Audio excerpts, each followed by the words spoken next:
ឲ្យតែចូលដល់ខែចែកចូលឆ្នាំមកទៅដល់ណាក៏លឺតលន់មាត់ថាមេឃក្តៅគ្រប់គ្នាដែរអញ្ចឹងបើសិនជានៅតាមផ្ទះមានជាប្រទាលកតុយកពើអីអាចឆ្លៀតធ្វើជាភេសជ្ជៈហូបបាន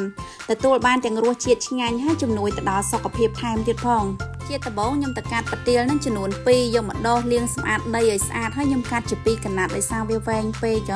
បន្ទាប់ពីលាងសម្អាតហើយមកតង់ខ្ញុំយកមកចិតសបកចេញចិតសបកនឹងដែរខ្ញុំអត់ចិតទាំងសងខាងទេណាខ្ញុំចិតតែមកជាហៀងទេចិតសបកមកជាហៀងរួចរាល់ហើយយកកបិតមកឆូតហើយចិតជាចំណិតតូចយកស្លាបព្រាកោសខ្ញុំបន្តធ្វើអញ្ចឹងរហូតដល់តែអស់ប្រទាលរួចហើយខ្ញុំយកមកលាងសម្អាតការលាងសម្អាតនឹងដែរលាងធ្វើមិនក៏ដោយឲ្យអស់ជាតិជ័រជាតិរំអិលជាមួយនឹងក្លិនរបស់ប្រទាលទឹករបស់ខ្ញុំបានដាំមុនហ្នឹងក៏បានពុះដែរអញ្ចឹងខ្ញុំបន្ថែមជាមួយនឹងស្លឹកតយប្រទាលស្ករសអំបិលមកចិបខ្ញុំកូររហូតដល់តែស្ករសហ្នឹងវាលាយបានល្អ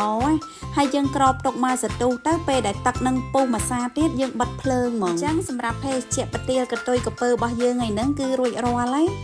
អរគុណសម្រាប់ការតាមដានវីដេអូ